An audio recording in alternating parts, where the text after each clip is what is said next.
जय Hind friends, welcome back. आज आपण पाहणार आहोत 2024 चा गट क पार्ट दुसरा.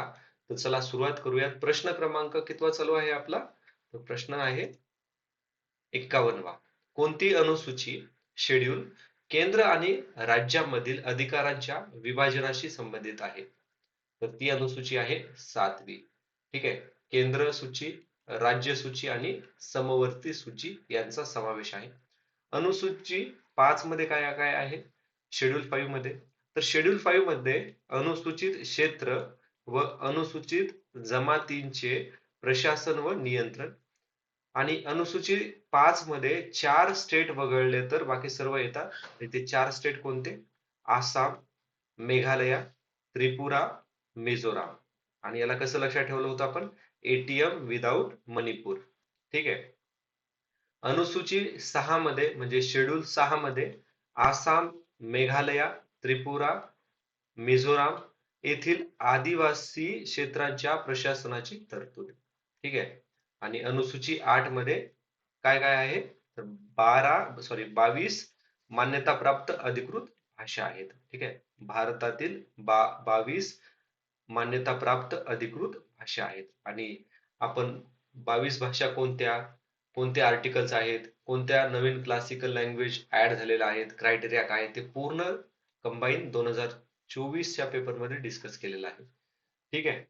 पुढचा प्रश्न आहे, भारतीय राज्यघटनेचे जनक डॉक्टर बी आर आंबेडकरांनी कोणत्या कलमाला भारतीय राज्यघटनेचे हृदय आणि आत्मा म्हणून घोषित केलेला आहे? तर तो आहे कलम नंबर 32. ठीक आहे. कलम नंबर 31 काय आहे? तर लक्षात ठेवा. कलम नंबर 31 घटना दुरुस्ती 44/1978 नुसार मूलभूत अधिकारातून वगळलेला आहे याला. आणि कलम नंबर 300 सब क्लॉज ए अंतर्गत कायदेशीर अधिकार म्हणून समावेश केलेला आहे.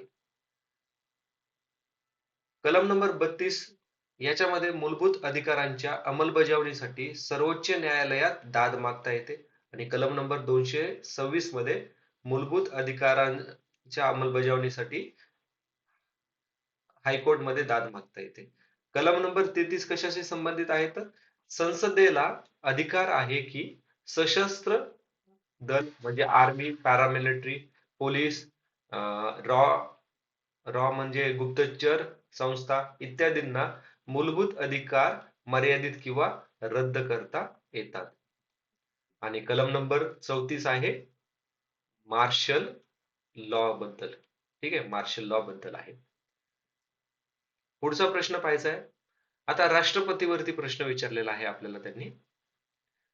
भारतीय राष्ट्रपतींच्या संदर्भात खालीलपैकी कोणतं विधान बरोबर आहे? भारतीय राज्यघटनेच्या कलम नंबर 58 मध्ये राष्ट्रपती पदासाठीचे वर्णन केले आहे. राष्ट्रपतीने राज्यघटनेचे उल्लंघन केले तर त्यांना महाभियोग द्वारा पदावरून काढून टाकता येते, कलम नंबर 61 नुसार. तर ही दोन्ही विधाने बरोबर आहेत. आता आता आपण पाहूया थोडस राष्ट्रपती बद्दल.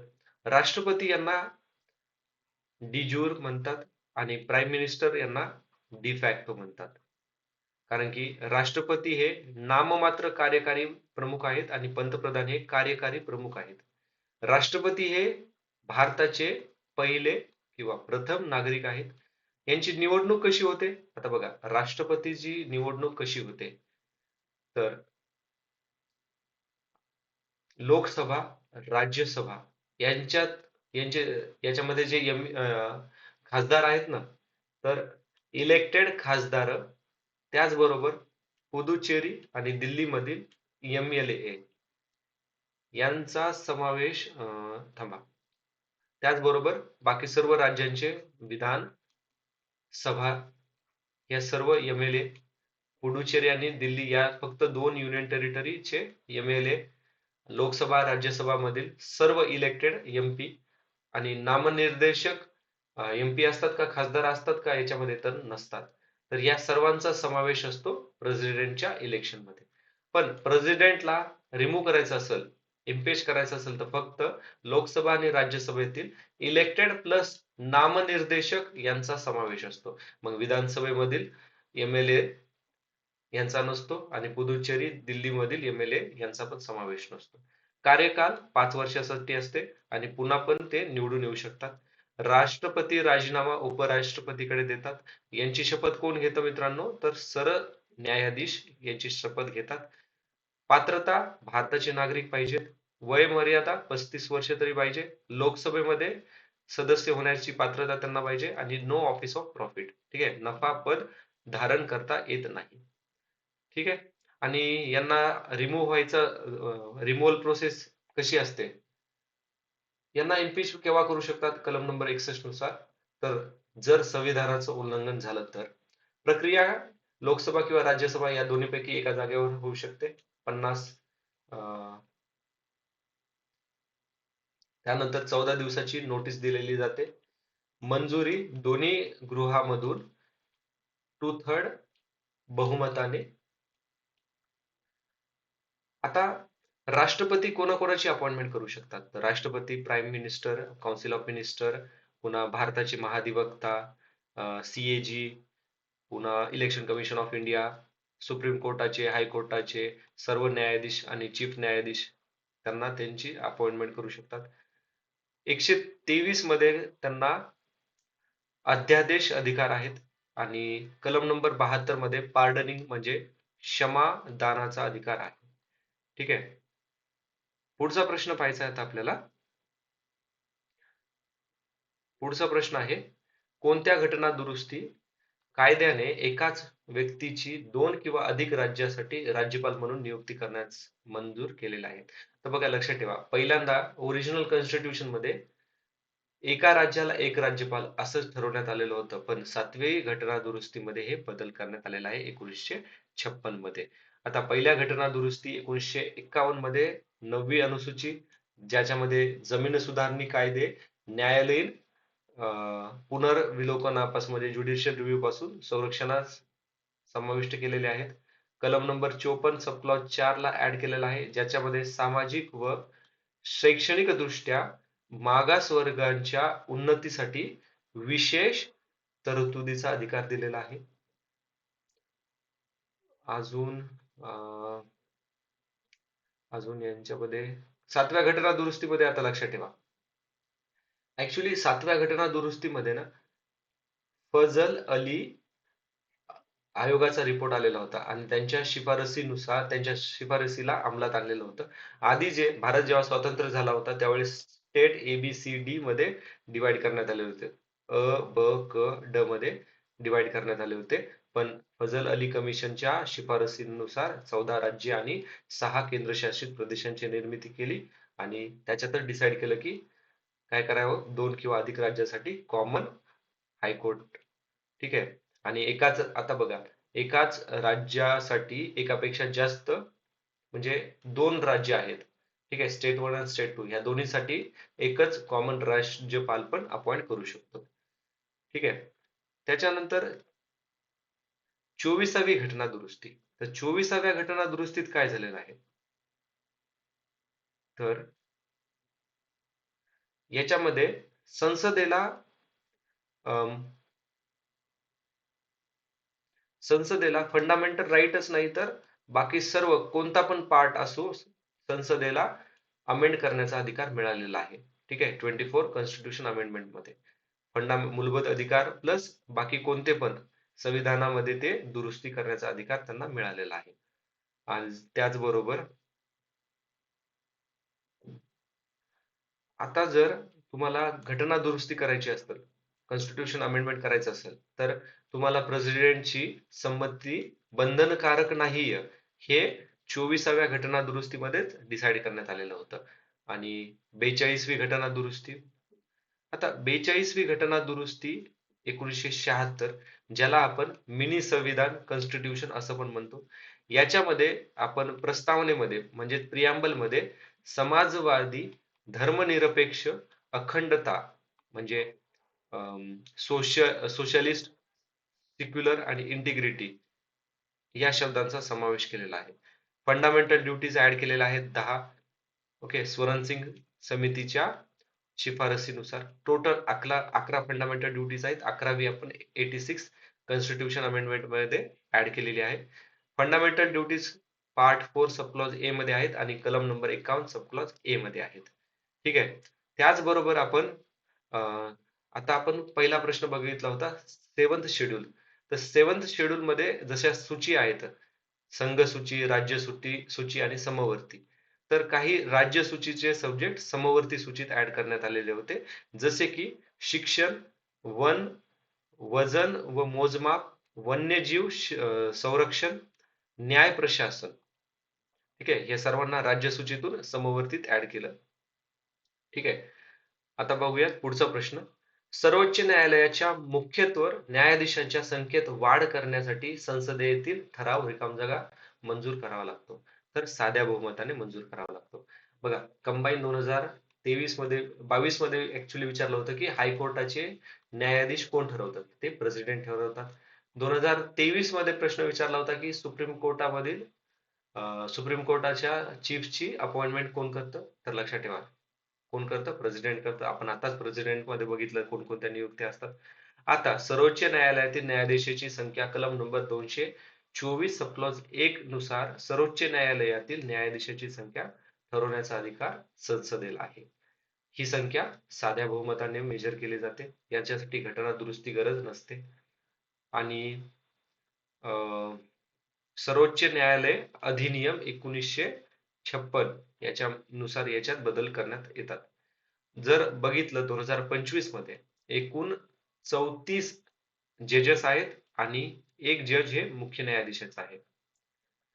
त्याच्यानंतर आता एक बघा, 1950 मध्ये ज्यावेळेस आपण संविधान बनवलं तर त्यावेळेस 8 न्यायाधीश होते, एक मुख्य आणि बाकीचे 7.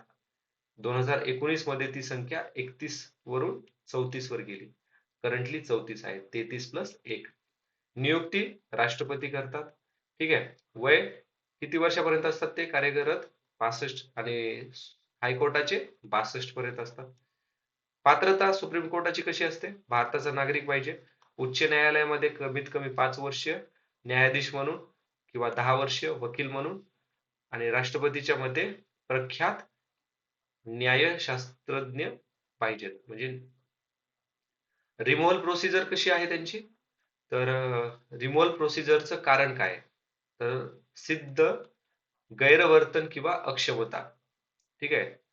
सिद्ध गैरवर्तन किंवा अक्षमता या कारणावरून त्यांना रिमूव्ह करता येतं आणि विशेष बहुमतानं त्यांना रिमूव्ह करावं लागतं. अंतिम आदेश राष्ट्रपतीचे असतात. ठीक आहे. त्यांचं वेतन कोण डिराईव्ह करतं? तर कन्सॉलिडेटेड फंड ऑफ इंडिया. आणि सुप्रीम कोर्टामधून रिटायर झाल्यानंतर तुम्हाला वकिली करता येत नाही किंवा कुठेच काम करता येत नाहीये. कोणत्याही न्यायालयात काम करता येत नाही. पुढचा प्रश्न पाहायचा आहे आता आपल्याला. परमानंद कटारा विरुद्ध युनियन ऑफ इंडिया हे प्रकरण खालीलपैकी कशाच्या कोणत्या बाबीशी संबंधित आहे? तर बघा, तुम्हाला माहित असेल तर वेल अँड गुड, नसेल तर ट्रिक वापरा, वैद्यकीय निगा. ठीक आहे. इथं बघा, एक शब्द एक शब्द एक शब्द, इथं 2 शब्द आहेत, वैद्यकीय निगा आणि एक्झामिनरची हिंट आहे. जेवढं मोठं सेंटेन्स तेवढं आन्सर. परमानंद कटारा विरुद्ध युनियन ही 1989 मध्ये. आता पुढचा प्रश्न बघा, एव्हरग्रीन प्रश्न आहे. नेहमी आपल्याला ग्रामीण पंचायतीवरती आणि म्युन्सिपाल्टीवरती प्रश्न असतो. 74 म्युन्सिपाल्टी आहे, 73 आहे पंचायत, 9 समाविष्ट भाग आणि 9 अ याच्यामध्ये आहे. ठीक आहे. आता पहिले याच्याला अनालिसिस करूयात कंपॅरेटिव्हली. 73व्या घटना दुरुस्ती नुसार पंचायत राज याची सुरुवात निर्माण झाली भाग 9 मध्ये. कलम नंबर 243 पासून तर 243 सब क्लॉज ओ याच्यावरती पुढे प्रश्न पाहायला मिळणार आहे. अजून याच्यामध्ये लक्षात ठेवा, पंचायतीकडे 29 सब्जेक्ट आहे. ठीक आहे. एवढं झालं. आता घटना दुरुस्ती 74 मध्ये आपण म्युन्सिपाल्टी जे शहरी स्थानिक स्वराज्य संस्थांची स्थापना केली. भाग 9 अ मध्ये 18 सब्जेक्ट आहेत. इथं किती? 29, इथं 18. आणि कलम नंबर 243 ते 243 ओ, तर इथे आहे 243, 243 पी पासून तर 243 झेड जी पर्यंत. ठीक आहे, झेड जी पर्यंत. आता पंचायत 3 स्तरावर असते. ग्रामपंचायत, त्यानंतर पंचायत समिती तालुका स्तरावर आणि जिल्हा परिषद. तशीच शहरी स्थानिक स्वराज्य नगरपालिका, सॉरी नगरपंचायत, नगरपालिका आणि महानगरपालिका. ओके. अजून हा पंचायतीचे इलेक्शन 243 सब क्लॉज के नुसार राज्य निवडणूक आयोग घेते आणि म्युन्सिपाल्टीचे इलेक्शन कलम नंबर 243 ZG नुसार कोण घेतं? State election commission of India घेतं. लक्षात ठेवा, state election commission of India panchayat आणि म्युन्सिपाल्टी या दोन्हीचे इलेक्शन घेतात. ठीक आहे. बाकीचं जे chief election commission of India असतं ते राष्ट्रपती, उपराष्ट्रपती, लोकसभा, राज्यसभा, विधान परिषद, विधानसभा यांचे इलेक्शन कंडक्ट करतात. ठीक आहे. हा महत्वाचा मुद्दा लक्षात ठेवा. अजून याच्यामध्ये काही महत्वाचं, हा कलम नंबर 243 सब क्लॉज आय मध्ये राज्य वित्त आयोग पंचायतीतील आर्थिक स्थिती बघते. आणि अजून हा एक अजून महत्वाचा मुद्दा आहे. ओके.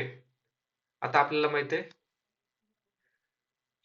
पंचायत कलम नंबर घटना दुरुस्ती 73 असो किंवा घटना दुरुस्ती 74 असो, दोन्ही अधिवेशन 1993 पासून सुरू झाली. पण महाराष्ट्रामध्ये आधीच वसंतराव नाईक समिती बसली होती 1960 मध्ये आणि त्याद्वारे आपण महाराष्ट्र जिल्हा परिषद व पंचायत समिती अधिनियम काढला होता 1961 मध्ये. ठीक आहे. तर ही गोष्ट लक्षात ठेवा. पुढचा प्रश्न आहे आता, भारतीय राज्यघटनेच्या उद्देशिकेमध्ये समाजवादी, धर्मनिरपेक्ष या संज्ञांचा समावेश कोणत्या घटना दुरुस्तीत करण्यात आलेला आहे?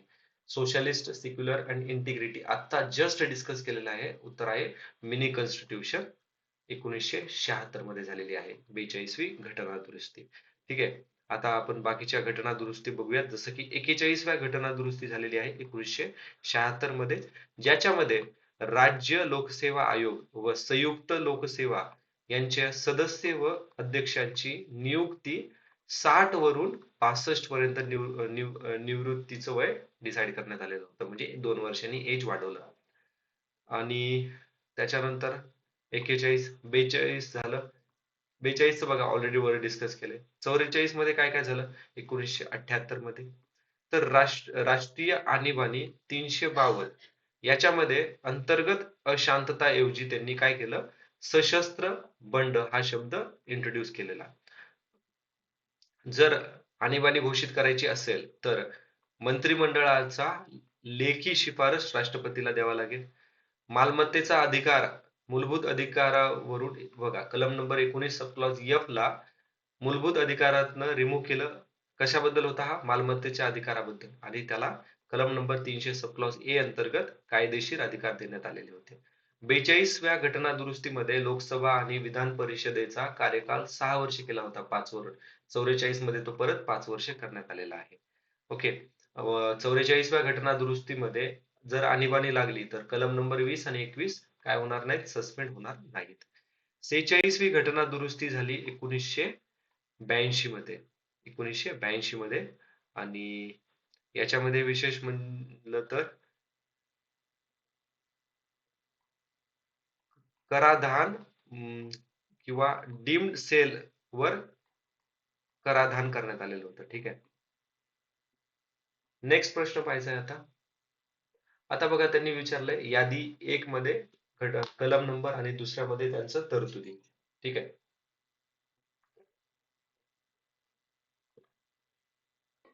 तर कलम नंबर 14 मध्ये काय मेन्शन केलेलं आहे? कलम नंबर 14 मध्ये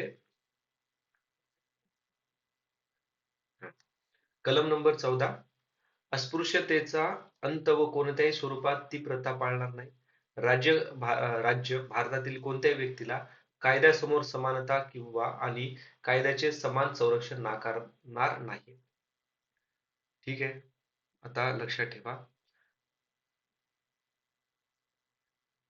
कलम नंबर 14 म्हटलं की काय येतं? कलम नंबर 14 राज्य भारतीय कोणत्याही व्यक्तीला कायद्यासमोर समानता आणि कायद्याचे समान संरक्षण नाकारता येणार नाही. कलम नंबर 14 मध्ये. ठीक आहे. कलम नंबर 14. त्याच्यानंतर आता कलम नंबर 14 येतं, हे कटलं आणि हे कटलं, राहिलं 2 आणि 3. कलम नंबर 15 मध्ये काय? राज्य, धर्म, वंश, जात, लिंग, जन्मस्थान किंवा त्यापैकी कोणत्याही कारणावरून नागरिकांमध्ये भेदभाव करता येणार नाही. तर 15च आहे 2. 15चं 2 ऑप्शन 3च करेक्ट उत्तर आहे. कलम नंबर 16 मध्ये राज्यातील कोणत्याही पदावर नोकरी किंवा नियुक्ती या बाबतीत सर्व नागरिकांसाठी समान संधी आहेत. म्हणजे राज्य, धर्म, जात, लिंग, जन्मस्थान यांच्या आधारावरती इथे काय होणार नाही, या संधीमध्ये त्यांना भेदभाव करता येणार नाही. ठीक आहे, लक्षात ठेवा. समान संधी, भेदभाव करता येणार नाही ऑन द बेसिस ऑफ राज्य, धर्म, वंश, जात, लिंग, जन्मस्थान यांच्या यांच्या आधारावरती अम, संधीला म्हणजे हे करता येणार नाही त्यांना. ठीक आहे, संधीमध्ये भेदभाव करता येणार नाही. पण मेरिट बेस्ड जर असेल तर मेरिट बेस वरती भेदभाव करता येतो. म्हणजे ज्याला चांगलं मेरिट त्याचा नंबर असतो. ठीक आहे. त्याच्यानंतर कलम नंबर 17 मध्ये अस्पृश्यतेचा अंत आणि कोणत्याही स्वरूपात ती प्रथा पाळण्यास बंदी, अनटचेबिलिटी. कलम नंबर 17. ठीक आहे, कलम नंबर 17 अनटचेबिलिटी वरती आहे. 16 मध्ये काय, इक्वल अपॉर्च्युनिटी. 15 मध्ये आहे कोणते, religious, race, caste, sex, place of birth, त्याच्यामध्ये डिस्क्रिमिनेशन करता येणार नाही. आणि 14 मध्ये state shall not deny any person's equality before the law and equal protection of law. पुढचा प्रश्न आहे, भारतीय संविधानाच्या कोणत्या कलमात विधानसभेची तरतूद आहे? कंबाईन 2024 मध्ये कलम नंबर 169 बद्दल विचारलं होतं. विधान परिषद. ठीक आहे, विधान परिषद 2023 मध्ये कोणत्या 2 राज्यामध्ये विधान परिषद आहे, आणि 2024 मध्ये कलम नंबर 169 आणि कोणत्या 6 राज्यामध्ये विधान परिषद आहे, असा प्रश्न विचारलेला आहे. यामध्ये विधानसभा बद्दल प्रश्न विचारलेला आहे. तर लक्षात ठेवा, याचं उत्तर आहे कलम नंबर 170. तर राज्याच्या विधानसभेची रचना 170 मध्ये मेन्शन केलेलं आहे. सदस्यांची निवड प्रत्यक्ष निवडणुकीद्वारे, म्हणजे डायरेक्टली इलेक्टेड फ्रॉम मतदारांकडनं, म्हणजे आपलं पीपल्स कडनं इलेक्शन होतं. कमीत कमी 60 आणि जास्तीत जास्त 500. त्यानंतर कलम नंबर 171 मध्ये विधान परिषदेची रचना बद्दल मेन्शन केलेलं आहे. आणि परिषदेच्या सदस्य संख्येमध्ये एकूण संख्यांच्या, आता विधान सभेमध्ये जेवढे सदस्य आहेत त्याच्या 1/3 सदस्य, तरी 1/3 सदस्य पेक्षा जास्त विधान सभेमध्ये, सॉरी, बघा, विधान परिषदेमध्ये जेवढे सदस्य आहेत त्याच्या मॅक्झिमम 1/3 सदस्य हे विधान परिषदेमध्ये असायला पाहिजेत, ही कलम नंबर 171 मध्ये मेन्शन केलेले आहे. आणि कमीत कमी 40 सदस्य पाहिजेत. म्हणजे सपोज जर एखाद्या, आता महाराष्ट्रामध्ये 288 आहेत विधानसभामध्ये, तर याच्या 1/3 पाहिजेत, आणि याच्या 1/3 पेक्षा जास्त जमणार नाहीत. पण 40 पेक्षा पण कमी नसायला पाहिजे. तर कलम नंबर 172 मध्ये राज्य विधिमंडळाचा कालावधी मेन्शन केलेला आहे. राज्य विधिमंडळाचा कार्यकाल आणि किती वर्षाचा असतो? ज्या पहिल्या बैठकीपासून 5 वर्षपर्यंत, आणि जोपर्यंत विसर्जित होत नाही तोपर्यंत दुसरा. ठीक आहे, राज्य विधिमंडळाचा कार्यकाळ 172 मध्ये, आणि कार्यकाल किती वर्षाचा असतो? ज्या तारखेला पहिली बैठक झाली त्यापासून 5 वर्षपर्यंत. कलम नंबर 173 मध्ये काय मेन्शन केलेलं आहे? राज्य विधिमंडळ सदस्यांची पात्रता. ठीक आहे, इलिजिबिलिटी मेन्शन केलेली आहे 173 मध्ये. म्हणजे तो भारताचा नागरिक असायला पाहिजे, त्याचं वय विधानसभासाठी कमीत कमी 25 आणि विधान परिषदेसाठी कमीत कमी 30 वर्ष पाहिजे. ओके, पुढचा प्रश्न आहे, खालील व्यक्तीपैकी कोण कॅबिनेट मिशनचे सदस्य नव्हते? कॅबिनेट मिशनचे सदस्य नव्हते विचारले आपल्याला. तर कोण कोण नव्हतं याच्यामध्ये? हा बघा, हा प्रश्न ना रिपीट झालेला आहे. ठीक आहे, तर सर विल्यम वूड नव्हते, बाकी सर्व यांचे मेंबर होते. कॅबिनेट मिशन 1946 मध्ये, कॅबिनेट मिशनने पाकिस्तानची मागणी फेटाळली होती. ठीक आहे, आणि पाकिस्तानची मागणी फेटाळली म्हणल्यावर मुस्लिम लीगने याला इग्नोर काय केलं, रिजेक्ट केलेलं आहे. कॉन्स्टिट्यूशन फॉर्म करा, फ्रेम करा, याच कॅबिनेट मिशनने सांगितलेलं होतं. त्याचबरोबर इंटरिम गव्हर्नमेंटची इस्टॅब्लिशमेंट करा, हे पण कॅबिनेट मिशननंच शिफारस केलेली होती. ठीक आहे. कॉन्स्टिट्यूशन असेंब्ली बनवण्यासाठी पहिली बैठक केव्हा? 6 डिसेंबरला. त्याच्यानंतर 9 डिसेंबरला पहिली बैठक झाली. 11 डिसेंबरला डॉक्टर राजेंद्र प्रसाद यांची निवड करण्यात आली. 13 डिसेंबरला ऑब्जेक्टिव्ह रिझोल्युशन पास झालं, हे ऑलरेडी आपण बघितलेलं आहे. ठीक आहे. आणि अंतरिम सरकार इंटरिम गव्हर्नमेंट 1942 मध्ये जवाहरलाल नेहरू यांच्या कार्यकारी परिषदेचे उपाध्यक्ष म्हणून निवड करण्यात आलेली होती. कशाची? इंटरिम सरकारची 1942च्या.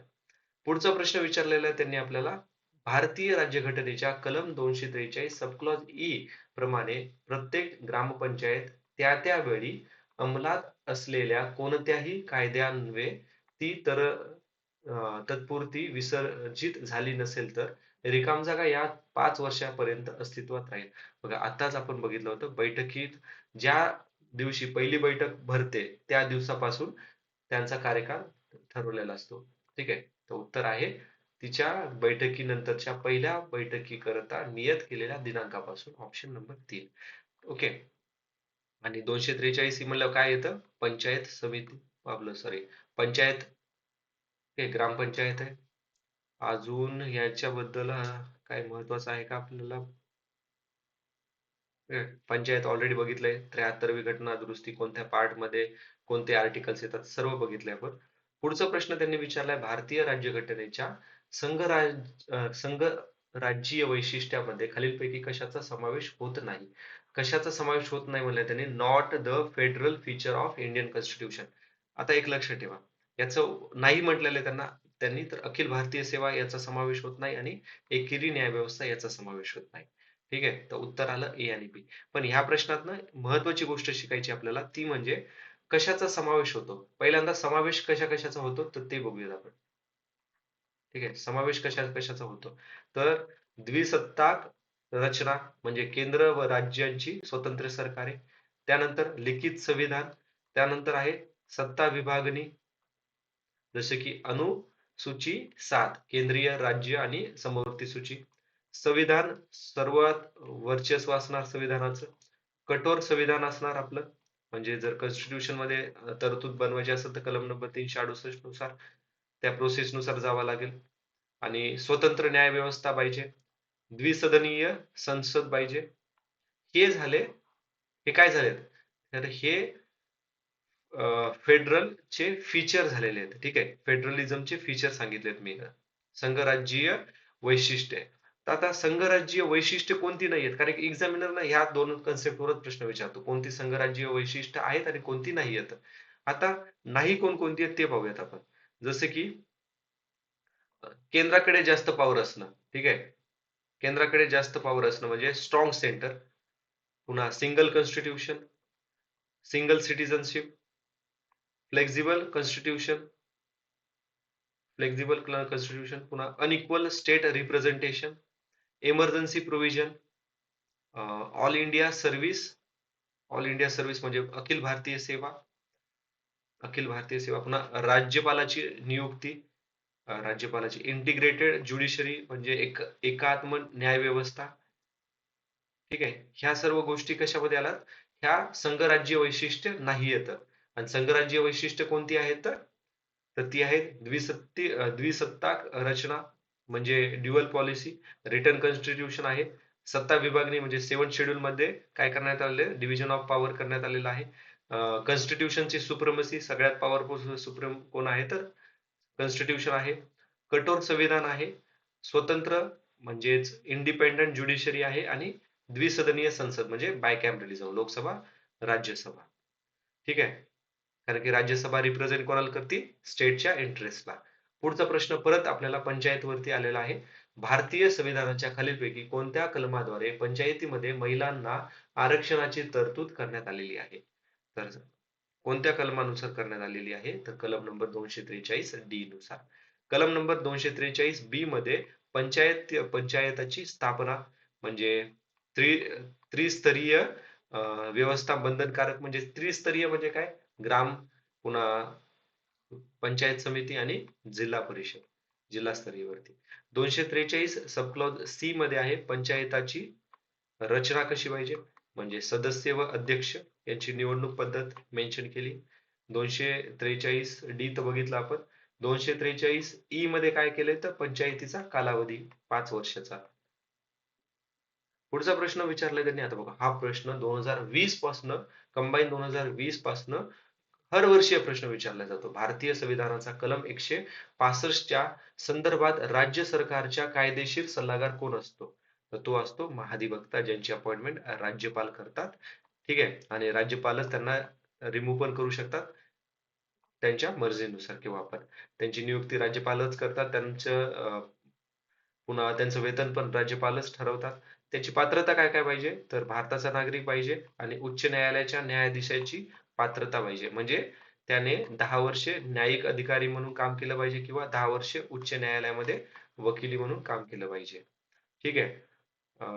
वेतन झालं. पुन्हा कलम नंबर 177 नुसार तो अं, लोक सॉरी विधान परिषद किंवा विधानसभा या दोन्ही मध्ये पण बोलू शकतो, समित्यामध्ये आणि सभागृहामध्ये. पण त्याला मतदान करण्याचा अधिकार नसतो तिथे. ठीक आहे, मतदान करण्याचा अधिकार नसतो. आता सायन्सचे प्रश्न पाहिजेत आपल्याला. खालीलपैकी कोणते इलेक्ट्रॉनिक्स उपकरण प्रकाश ऊर्जेचे रूपांतरण विद्युत ऊर्जेत करतात? सोपा प्रश्न आहे. फोटोव्होल्टेक डायोड. आणि एलईडी कशाचं रूपांतर करतं तर लक्षात ठेवा, एलईडी इलेक्ट्रिकल एनर्जीचं लाईट एनर्जी मध्ये रूपांतर करतं. पुढचा प्रश्न विचारलाय त्यांनी आपल्याला फ्रिक्शन वरती. Ball bearing are use in a machine to reduce, कशासाठी यूज केला जातो तर रोलिंग फ्रिक्शन. ठीक आहे, रोलिंग फ्रिक्शन साठी. आता थोडस बघूयात. स्थितिक घर्षण म्हणजे स्टॅटिक. जसं तुम्ही चेअरवर बसलेला आहेत, तुम्ही चेअरवरच आहे. जसं की टेबल वरती पुस्तक आहे, जोपर्यंत त्याला कोणी हलवत नाही तोपर्यंत तो टेबल वरती आहे, त्याला स्टॅटिक फ्रिक्शन म्हणतात. ठीक आहे. त्याच्यानंतर स्लाइडिंग फ्रिक्शन.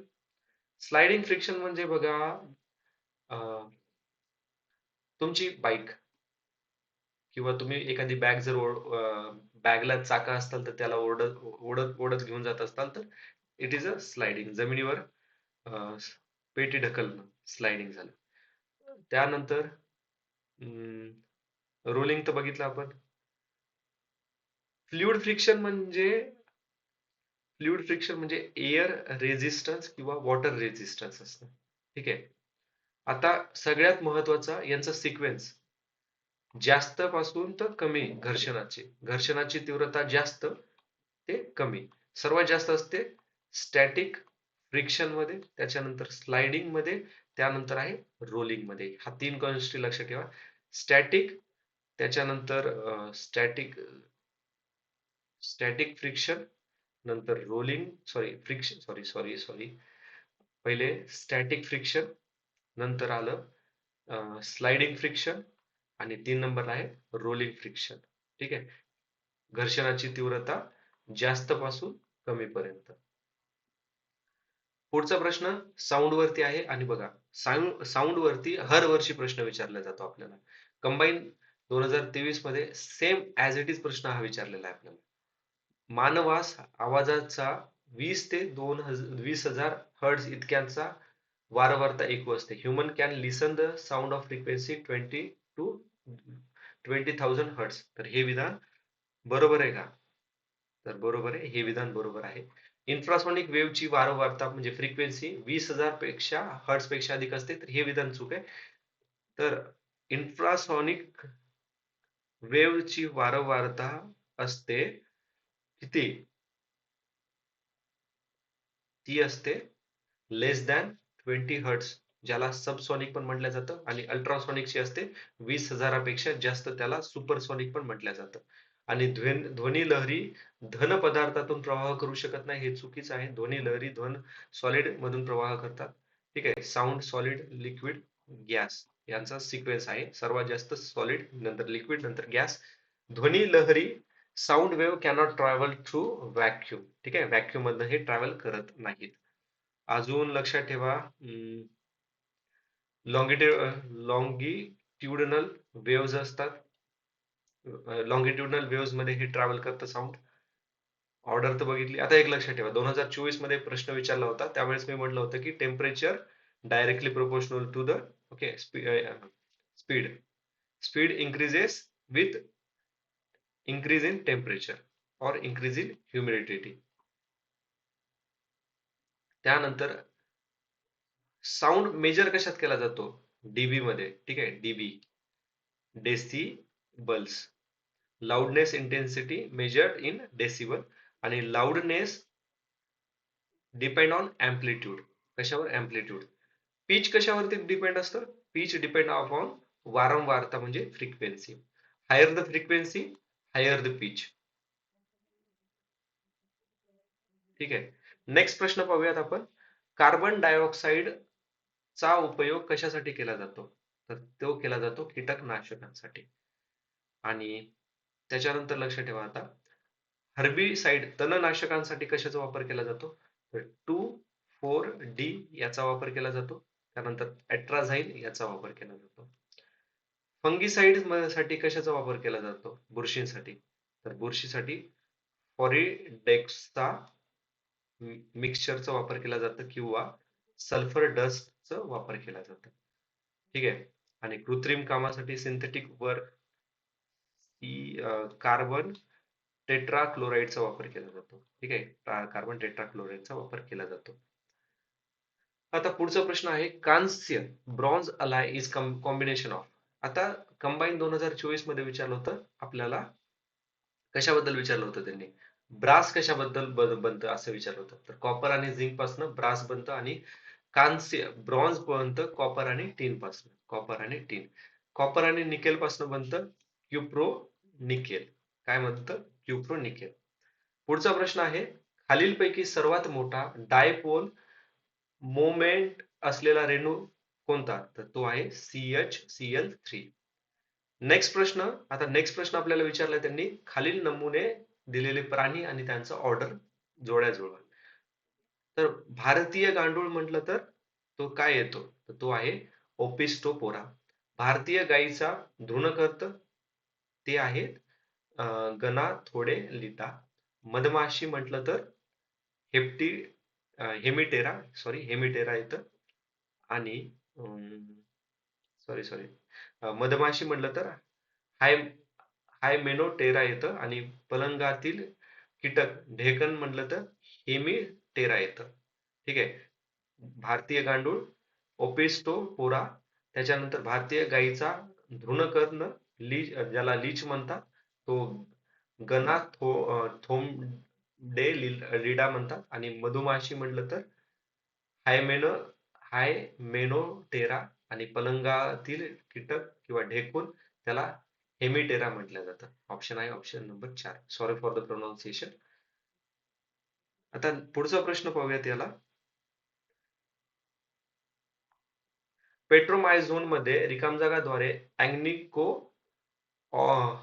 ऑगुलट जातात. In Petromyzon the anticoagulated is secreted by.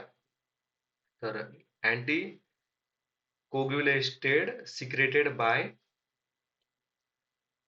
Salivary glands. ठीक आहे, सलायव्हरी ग्लँड्स मध्ये सिक्रेट होतं. ठीक आहे. ग्लोबलाइन ग्लोबेट ग्रंथीमध्ये म्युकस. त्याच्यानंतर म्युकस ग्लँड्स मध्ये श्लेमा. श्लेमा मीन्स सिक्रेट म्युकस होतं, याच्यामध्ये पण म्युकस सिक्रेट होतो. आणि झायमोझेन पेशीमध्ये काय होतं? जे डायजेस्टिव्ह एन्झाईम्स असतात ना त्याच्याशी रिलेटेड आहे. कशाशी? Digestive enzymes. झायमोझेन पेशी कशाशी? डायजेस्टिव्ह एन्झाईम्स पेशी. पुढचा प्रश्न, कांगारू हा प्राणी रिकाम जागा या फायलम मध्ये समावेश आहे. तर तो सस्तन प्राण्यामध्ये समावेश आहे. तर सस्तन प्राण्याचे कॅरेक्टरिस्टिक्स काय काय आहेत ते एकदा पाहूयात. तर मॅमल मध्ये मॅमरी ग्लँड्स असतात, म्हणजे ते फिमेल मिल्क प्रोड्यूस करू शकतात. त्यांच्या बॉडीवरती हेअर असतात किंवा फर असतं. इंडोथर्मिक रिॲक्शन मध्ये ते वॉर्म ब्लडेड ॲनिमल आहेत. ठीक आहे. बेबी बेबींना बर्थ देऊ शकतात ते. ठीक आहे.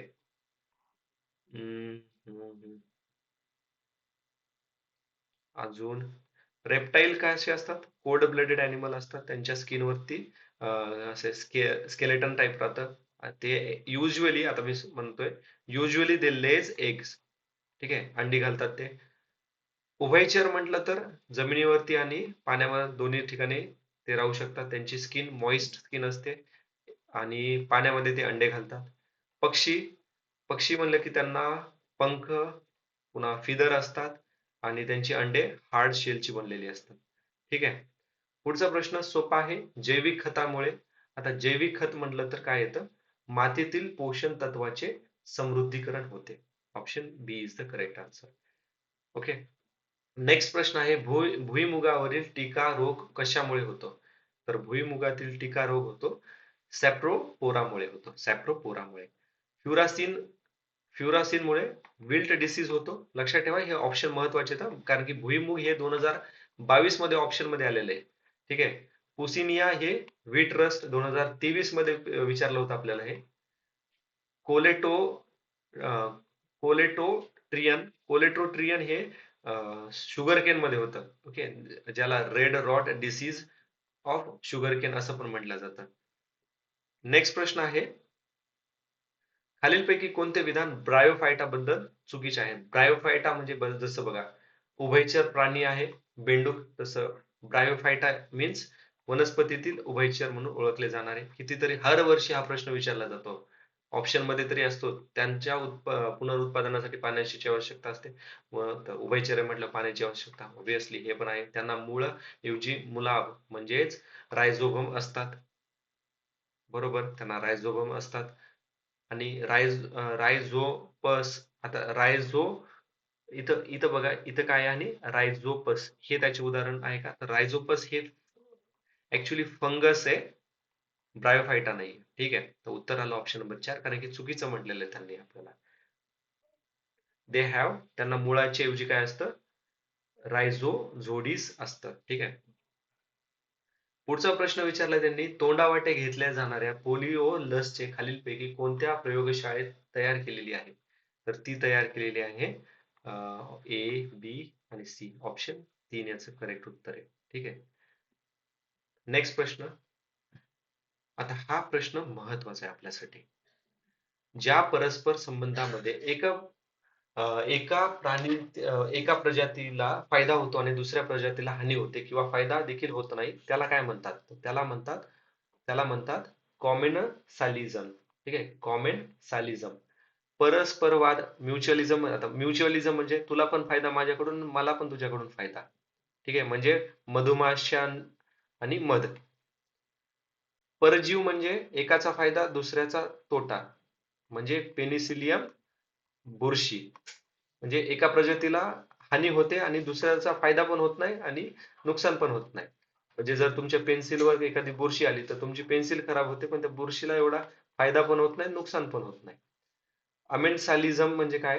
तर अमेन्सालिझम म्हणजे एका प्रजातीला हानी व दुसऱ्या प्रजातीला फायदा होत नाही आणि नुकसान पण होत नाही. ऍक्च्युली सॉरी सॉरी, हे परजीवी म्हणजे एका प्रजातीला नुकसान होतं आणि दुसऱ्या प्रजातीला फायदा होतं. जसं की कुत्र्याच्या बॉडीवरती असणारं गोचिड. आणि अमेन्सालिझम म्हणजे काय? अमेन्सालिझम म्हणजे अमेन्सालिझम म्हणजे काय असतं? एकाच एकाचा एकाची हानी होते आणि दुसऱ्याचा फायदा पण होत नाही, नुकसान पण होत नाही, जसं की पेन्सिलवर आलेली बुरशी. ओके. पुढचा प्रश्न आणि शेवटचा प्रश्न आहे आपला आजचा, तो म्हणजे रिकाम जागा या खनिजाच्या अभावामुळे गलगंड हा आजार होतो. सोपा प्रश्न आहे. आयोडीन. आता आयर्नच्या कमतरतेमुळे काय काय होतात? तर अनेमिया होतो आणि थकवा येतो. अनेमिया म्हणजे रक्तक्षय. त्याच्यानंतर कॅल्शियमच्या कमतरतेमुळे काय होतं? तर ऑस्टिओपोरोसिस होतो आणि मुलांमध्ये रिकेट्स येतात.